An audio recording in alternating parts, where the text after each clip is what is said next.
Hello, everyone. Here we are again. Welcome. I'm Joachim, co-founder of StepUpLabs, where we help you to create a lifestyle you want, doing what you love. So this is a kind of like a special episode for me, as well, many of you know that I live as a nomad. I live around the world. I travel, I explore constantly, and I don't really have a home base anymore for the moment. Just to give you an idea, in the past 2 months, I've lived in Budapest, Stockholm, Porto, Lisbon, Barcelos, and then Turnhout and Ghent.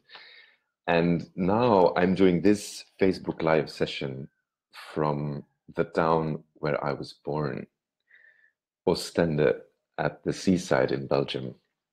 And actually, I'm only a couple of 100 meters away from the hospital where I was actually born, which is quite special for a nomad like me.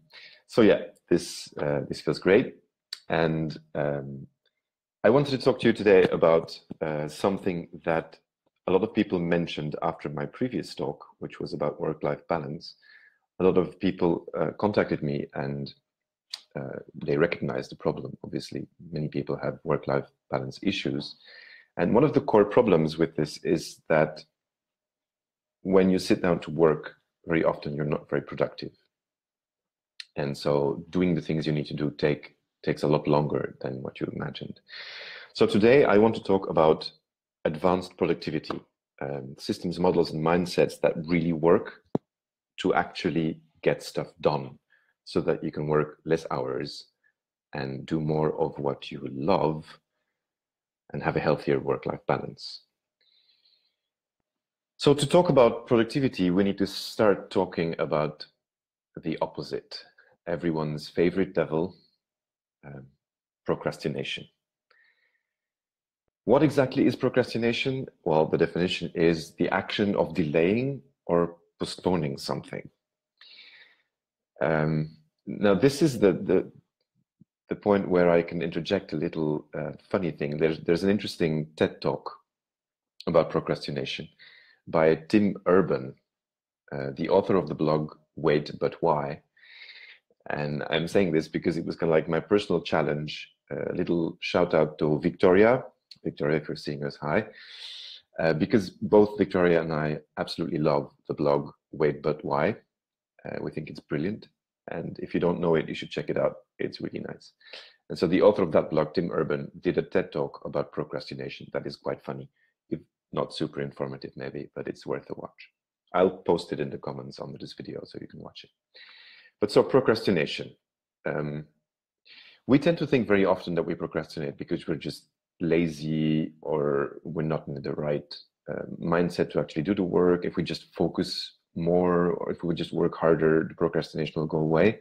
But that's not really how it works. Procrastination is not so much about the work. Procrastination is about your emotions. Procrastination is about how you feel, basically. Procrastination is avoiding what hurts. We naturally feel that we don't want to do what hurts us, and that makes us feel bad. So we naturally avoid doing things that we perceive as emotionally negative. And very often that is work. A lot of work that we need to do is seen as emotionally negative. But sometimes this might also be not work, things that you're struggling with, emotional things that are going on inside of you, maybe about your relationships or whatever. And that also sometimes means that we will procrastinate because of something that's going on inside of us. So it's good to be aware of that. Now, basically that means procrastination is a form of emotional control. And that brings me to a really interesting quote that I read, I think last year, and that has stayed with me for a very long time because I couldn't really make sense of it. And that quote is, "Behavior is the control of perception." I kind of fell off my chair the first time I heard that, because the implications are just so huge. I can give a very simple example to show how it works. Like if I'm too hot, I'll probably just take off my pullover. Now, what happens there is that there's a perception. I'm hot. My body tells me by my senses that I'm sweating, I'm too hot. And so I adapt my behavior. I take off my pullover to get rid of that feeling, to get rid of the perception of my body that something is too hot. And very often that is the case. Well, basically the science points to the idea that most of what we do, most of our behavior is actually the control of our perception. So it's about sensual information that we get from the world, and we want to somehow keep that information into certain parameters. And that is very much linked to the idea of procrastination. And that explains why it's such an emotional process and why it's so difficult to get rid of it. Now, the only thing that you could say, like, okay, but procrastination brings so much future pain. You know, if you don't do the stuff that you need to do now, you will have to do it in the future, and it will be more painful because you have less time to do it. So that doesn't make any sense. It can't be emotional, but it is. And here's why. Apparently, research has shown that we think of ourselves in the present and in the future in very different ways. Our brains, our consciousness, don't see future selves and present selves as the same person. When you actually do brain scans and you ask people to think about themselves now or in the future, the brain waves associated, the patterns associated with thinking of yourself in the future are not different at all from thinking of someone you know, but that you don't really meet, like movie stars or something. It's a very abstract concept, yourself in the future. And that's why emotionally you don't respond to that. The future self doesn't feel pain, so to speak. So to get rid of procrastination, what can we do? Well, we can do two things. Basically, we can try to reduce the pain of the work we need to do to make it less emotionally negative. And on the other hand, we can try to convince ourselves to care more about our future selves and about our future emotional states. So how can we do this? Well, here's a few things that I've learned that work for me. I'll start with my favorite technique, which is the Pomodoro Technique. I've probably spoken to a lot of you about this technique already because it's such an amazing, simple thing to do, and it really works. This technique single-handedly saved the writing of my first opera. I mean, in terms of big tasks that are difficult to accomplish, I think writing an opera is up there. You know, it's like writing a book or writing a PhD thesis or something like that. It's just a huge thing. And the first time you do it, especially, you just have no idea to even start to think about how to do this work because it's so huge. So I was struggling a lot with the writing of my first opera. And then one day I was procrastinating, obviously, and I was reading an article. And in that article, they spoke about this Pomodoro technique. And what is it? It's very simple. It's the idea that you work in chunks. The chunks usually are between 25 minutes or 30 minutes. And after such a chunk, you always take a break, like 5 or 10 minutes, and you do something completely different, preferably something physical, like maybe cleaning your room or doing some push-ups or something like that. And this really works well because it tricks your brain into feeling a sense of urgency. Like, you know that you only have half an hour to do a certain task, to do some work. So your brain gets to the action immediately. And then when the task is finished, you're not tired yet. So you feel great. You feel great that you've accomplished 30 minutes of work, but you're not tired, and still you deserve a break. And then in the 10-minute break, you just do something else. You rejuvenate your mind by being physical. And then when you come back to the task at hand, you still feel great. And in that way, it's possible to write an opera or to do anything else, really. One thing that I need to say about this is that you have to be mindful, though, of the natural cycles in your own productivity, because people have natural body cycles that affect how they work. And for some people, this natural cycle will be like 40 minutes long, or maybe 45 minutes long, or even like an hour. It really depends. So a good thing to do, if you try this method right now, if you have some tasks on your list that you want to accomplish, have been sitting there for a while, try to use the Pomodoro method, try to do them in chunks, but also be mindful of how you feel during the chunks. Maybe 20 minutes is better for you, maybe 40 minutes is better for you. Try to experiment with the time and see what works best. Okay, another thing that works really well for me, and that is more about caring about your future self, is to vividly imagine yourself in the future when the task is finished. Again, with my opera, I did this by just imagining the moment that I would be called on stage at the end of the opera to receive the applause. That is such a powerful emotional moment, and it really helped me to focus on doing the work because I wanted the people that were present in the opera house to be happy about what they experienced. And in order for them to be happy with the work that I had accomplished, I had to do the work first. So this created the idea that my future self, my future emotional self, was helping me to do whatever work I needed to be doing at that time. So this is also something you can do right now. If you have a complicated or difficult task that you've been pushing forward, sit down right now, or maybe after this talk, sit down, close your eyes, and imagine yourself, imagine your emotional state at the end of the task, when it's done, when it's finished, and when the people that are impacted by that task will actually consume it or see it. And this will help you to actually overcome procrastination because it increases empathy with your future self. Wonderful. Another great thing that works for me is using social pressure. It's also a very simple trick, but when we are alone in our minds and just talking to ourselves about what needs to be done, it's so easy to be distracted, and it's so easy to not live up to your own promises that you make to yourself. It's much more difficult to not live up to the promises that you make someone else. So a good method of getting things done and not procrastinating is, for example, to ask help. If you ask help to someone, that means they are involved in the process, and then you have to do things because they are waiting for something. Or you could also just promise someone that you will do something, even if it has nothing to do with that person. You could say, look, you could talk to your best friend and say, like, I will really write that article that I need to write, like 10 pages by next week. I promise you that. Please hold me accountable. And that will really help on making that happen. I will tell you a very simple personal story about this is what I'm doing right now. The Facebook Live sessions.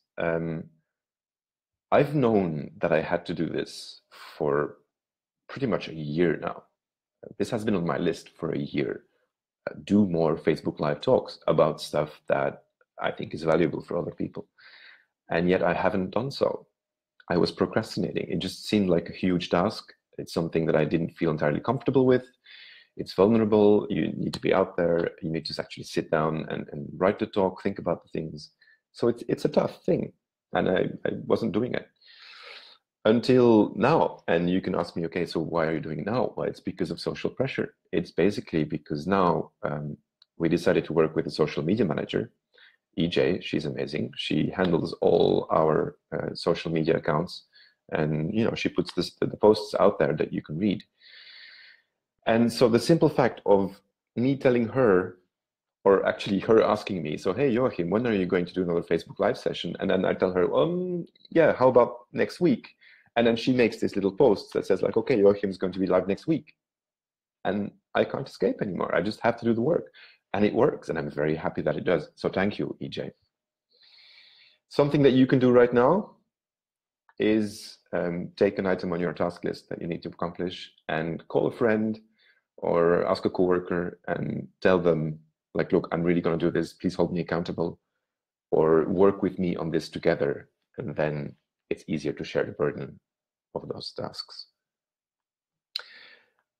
The next idea seems a bit counterintuitive. It's a tricky one.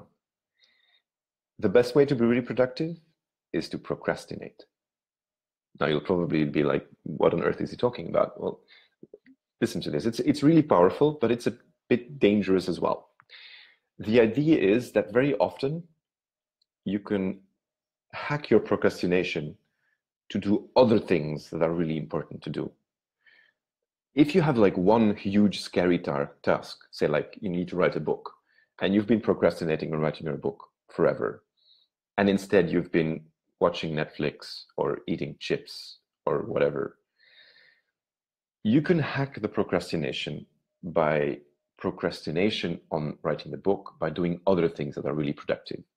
You could say like, oh, I'm going to write blog posts instead, or I'm going to do this other tasks that I have been procrastinating about, because the one huge scary task is emotionally more difficult and even harder than the other ones. So you can hack yourself into doing all the other things that you've been procrastinating with a bigger task to procrastinate on.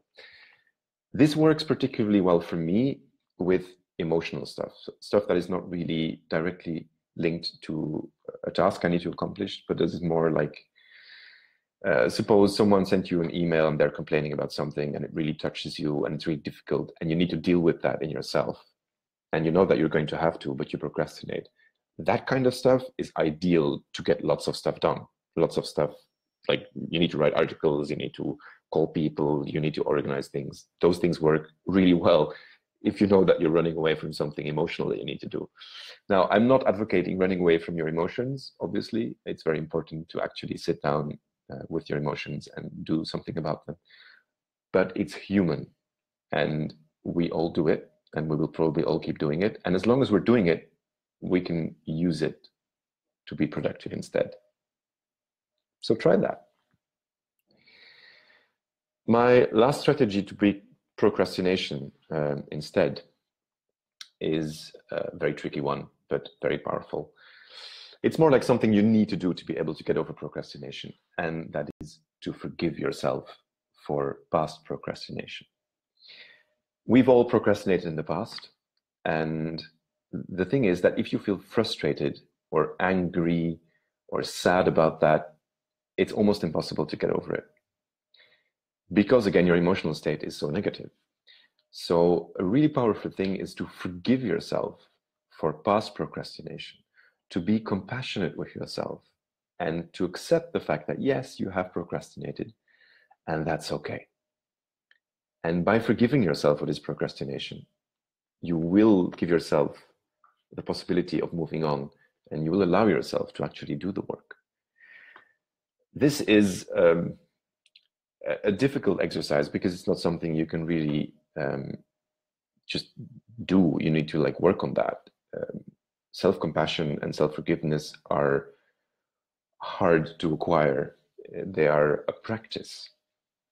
But what you can do right now is to just sit down, take a piece of paper, and write down for yourself that you have procrastinated and that that's okay. It's very human. And write down that you forgive yourself for it. And if you write that down, that is a very good first step for actually believing that. And I believe that will make a huge difference in the long term. Now, enough about procrastination per se. Let's move on to some methods to actually be productive. Productivity itself is also interesting as a theme. So some stuff, again, that has worked well for me and that can help you. First of all, you've probably all known about Tony Robbins, who is basically a kind of productivity guru. And he has this interesting framework that is state before story before strategy. It's a nice alliteration, of course. With strategy, he really means work. The strategy is what you do, is what you need to achieve. The story is the story inside of your own mind. It's the story of your self-awareness, the story of your self-perception, the story you tell yourself, the narrative that is the basis of your life currently. And before that even comes your state, which is your physical state. And that's a very interesting thing to think about, because we very often just try to work in whatever state we are in, and that doesn't really work. The research around this has shown that both the quality and the quantity of the work that gets done greatly improves with the mood of the person doing the work. And even more so, even the outcome of the work you do in a certain state can be completely different. I've read this story a while ago that was really interesting about research done on judges that are handling cases of prisoners that may be released from prison because they behaved well or stuff like that. You know, as if you have a prison sentence, say 10 years, after 3 or 4 years, there's a possibility of freeing these prisoners because they have shown that they have bettered their lives, so to speak. And so there's a panel of judges that decide about exactly these kind of things. And they researched when the outcome of that panel was positive for the prisoner, so that the prisoner would be released. And they noticed that in the mornings, the rate of release was quite high. It kind of went down towards lunch. Right before lunch was the worst time to have your case submitted to the judges. And then after lunch, when the judges were fed and happy again, the rate of release went up. This is quite staggering if you think about it, but it's also quite powerful because you can use it for your own good. You can make sure that if you need to do difficult tasks, that your basic needs are met first. So feed yourself well, drink enough, make sure that you're comfortable, that you're not cold, you're not too hot. Make sure that you are in a physically fit environment so that you feel good, so you can actually do work. Now, of course, that's not the only part of your state. It's not just the body, it's also your mind. So you can create your own mood. Do whatever you need to feel good. For example, adapt the light, have a cup of tea. That's what I'm doing. Put some candles if you like that kind of atmosphere, or use some incense to like lighten up the mood of the room, whatever. And then you also enhance your physical state, like with exercise. Like when I already talked about this a bit with the Pomodoro technique. So if you do physical exercise during work, in between work sessions, you just improve the state of your body. Your body feels better. Another thing is that you can laugh. You can try to laugh.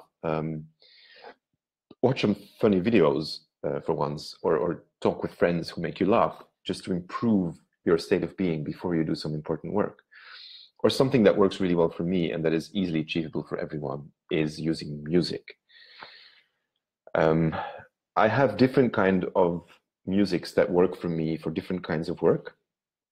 And I think it's really simple for you to find out what works for you. So what you can do right now is to make a playlist of music that gets you going, music that makes you want to work, music that puts you in a mindset that makes you feel like you can conquer the world, you know, and then do the difficult work while listening to that music. That will tremendously help. Another thing that works well for me to be productive is to break down projects into smaller chunks. I mean, this is almost an obvious one. This is something, this is kind of like a basic productivity technique. Smaller, easier to take steps will always get better results than bigger chunks of work. So a very easy technique is to like sit down, write down the task, write down everything that needs to be done to get the task done. And as long as you feel resistance to the steps, to doing the steps, keep breaking down the steps into smaller steps until you feel that the steps are really easy to take, really simple, and it's almost more work to not do them than to just do them right now. And that is also a tremendous method of getting stuff done. So what you can do right now is take a task that's been sitting on your task list for a while and break it down into really small parts, into small chunks that you could do in like maybe even like 5 to 10 minutes. That really works. One last thing that I would like to talk about is very powerful, but kind of not easy to do. And I'm still working on that. I haven't really mastered it yet. And that is to create habits. Habits are really powerful because you kind of do them automatically, right? It's something you don't have to think about. It's something you don't really have to spend much energy on. It's things you do just because you do them always. And the neural pathways in your brain are used to do these kind of actions. So there's no resistance there. Habits are great for consistency, and consistency is the key to any kind of task that is actually recurring. That is more of like a practice. So for example, meditation, your diet, exercising regularly, mindfulness, awareness, kindness, all those things are not tasks that you have to do once. They are recurring exercises that you need to keep practicing every day in order to have good results with them. So how can you make these things into habits, or how can you actually hack existing habits? Because that's an interesting thought. So creating new habits is really difficult. It takes a lot of time and a lot of energy and a lot of focus. But you can also use existing habits to either change them into something that makes you productive, or add certain things to your existing habits in order to be productive. Basically, according to science, a habit has three parts. There is a cue or a trigger. For example, you feel bored while working. Then there's an activity. For example, you go to the coffee break room to buy a piece of chocolate. And then there's the reward. In the example, the piece of chocolate gives you a boost of happiness because sugar. Now, this habit you have, if you do that regularly, it's a habit, and it clearly has some negative outcomes, because if you eat chocolate every day, maybe you eat too much sugar, and then maybe you gain weight, all that kind of stuff. So if you switch buying the chocolate with something else, you can basically hack that habit. Like, what if instead of a chocolate, you would buy an apple? You would already create a healthier habit. The habit would still be the same, and the cue is the same, the trigger is the same, you still feel bored. The activity is different. Instead of buying chocolate, you buy an apple, but the reward is the same. You feel better because you ate an apple, so you have some sugar. There is an extra level to that. Instead of having the reward be something physical like sugar, you can make the reward into something mental, like getting something done. So for example, if you are bored with a certain task, instead of running to the closet to get some chocolate, you might say like, okay, I'm going to work on this other thing that I'm passionate about. And then that work kind of becomes the reward for being bored with the task you're doing first. That's kind of like the way you hack your habits into making them something productive. And that's very nice. Another way of using habits to be productive is to add stuff to them. Like if you have a certain habit in the morning, you always brush your teeth, or you always have a glass of water, or you always meditate in the morning. If you attach a certain productive thing to that habit, say for example, every morning after meditation, I will sit down and write for half an hour, an article or the book I'm writing, whatever. Because that habit gets attached to the other habit, it's much more easy to actually form it. So you don't need to sit down and spend so much time and energy in creating a new habit. You can just use the existing habit and add a bit of work to it. That works like a charm. Okay, that was basically the end of this session. It's a bit longer than I imagined. Thank you for being here. Don't forget to join our Facebook group. I will post the link under this video. In the Facebook group, we discuss all these kind of things. We help you being productive. We help you achieve your goals. We help you create a life you love. And if you join the group, you can also get a 30-minute free coaching session with my business partner, Elena, or with me. Just ask.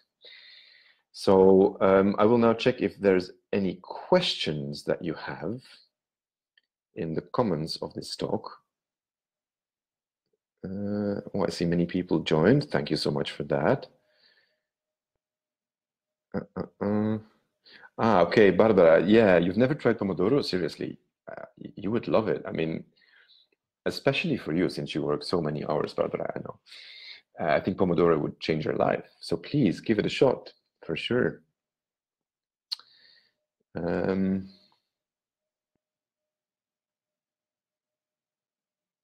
Okay, I'm reading a comment here by Mark.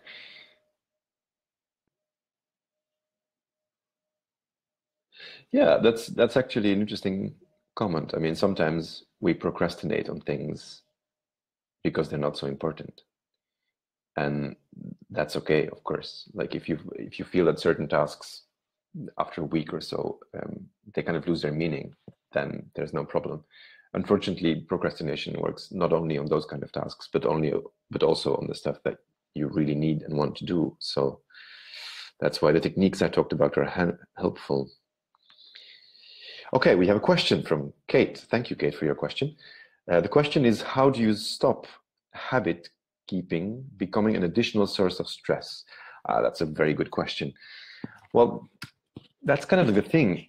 If it's a source of stress, then they aren't really habits yet. The stress only happens when you are trying to form new habits, and that is stressful indeed.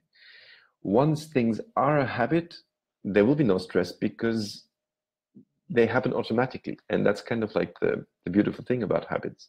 What helps for me to reduce the stress is, again, the forgiveness and the self-compassion.